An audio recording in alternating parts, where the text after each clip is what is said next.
ہم بات کر رہے ہیں کیٹیگریز آف موٹر اسکل کی.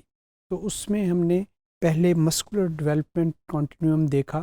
Now we will check it out whether what is environmental influence continuum.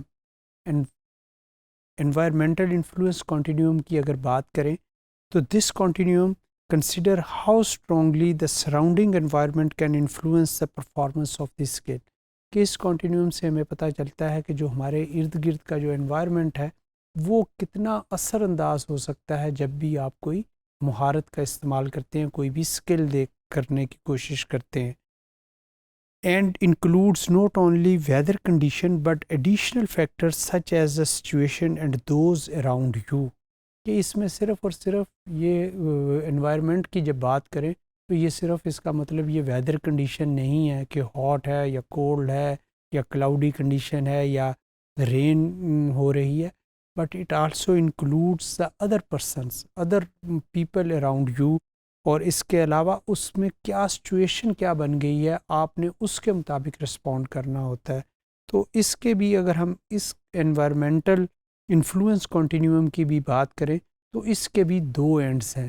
ایک اینڈ کے لیے ہم ورڈ کلوزڈ اسکل کا استعمال کرتے ہیں اور ایک اینڈ کے لیے ہم ورڈ اوپن اسکلس کا استعمال کرتے ہیں.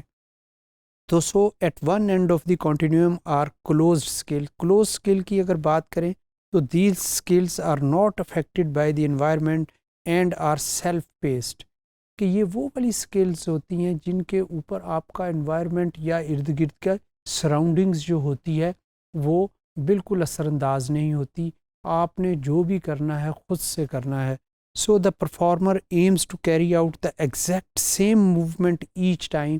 کہ جب بھی وہ والا کام آپ اس پلیئرس کو یا اس شخص کو کہیں گے وہ کرے یا کارکردگی دکھانے والے کو، تو وہ ہر دفعہ ویسے ہی کرے گا اور اس کو کوئی بھی انٹرپٹ نہیں کر سکے گا.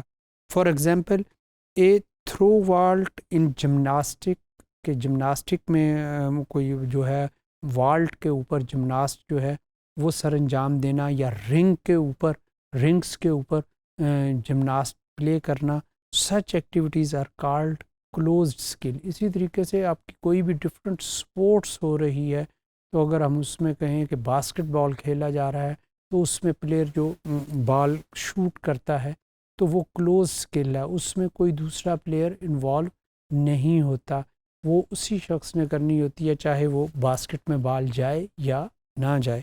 اسی طریقے سے اس کا سیکنڈ کنٹینیوم یا اس کی اگر سیکنڈ کیٹیگری کی بات کریں تو that is called open skill.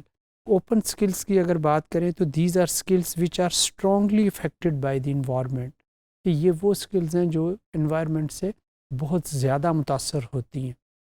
اس میں often because they are performed in external and unpredictable environment.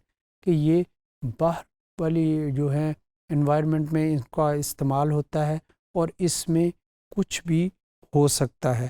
They involve decision making and adapting to game situation. کہ اس میں آپ کا ڈیسیژن میکنگ بڑا کاؤنٹ کرتا ہے، آپ کی فیصلہ کرنے کی صلاحیت اور کہ گیم میں سچویشن کیا ہے. So for example a pass in rugby, کہ آپ کوئی بھی سپورٹس جو کھیل رہے ہیں تو ایک دم سے آپ لیٹ سپوز اگر فٹ بال کی مثال لیں یا رگبی کی مثال لیں، آپ اپنے ساتھ والے پلیئر کو پاس دینے لگے ہیں تو اس پلیئر کو دوسرے پلیئر نے کور کر لیا ہے، تو then you have to change your decision. آپ اپنے مائنڈ کو چینج کر کے دوسرے کی طرف بال پھینکیں گے، آپ پیچھے کی طرف پاس پھینک دیں گے یا آگے کی طرف پھینک دیں گے یا رائٹ کی طرف پھینک دیں گے یا لیفٹ کی طرف پھینک دیں گے. تو اوپن سکلز میں اس طریقے کی سچویشنز اور ڈفرینٹ سپورٹس میں یا ڈفرینٹ لائف میں آپ کو بعض اوقات اس طریقے کی سچویشنز کو ہینڈل کرنا ہوتا ہے. تو ایسی سچویشنز کے لیے یا ایسی سکلز کے لیے ہم ورڈ اوپن سکلز کا یوز کرتے ہیں. سو اگر ہم انوائرمنٹل انفلوئنس کنٹینیوم کی بات کریں تو it categorized in two types. کہ ایک that is called close skill and the other is called open skill.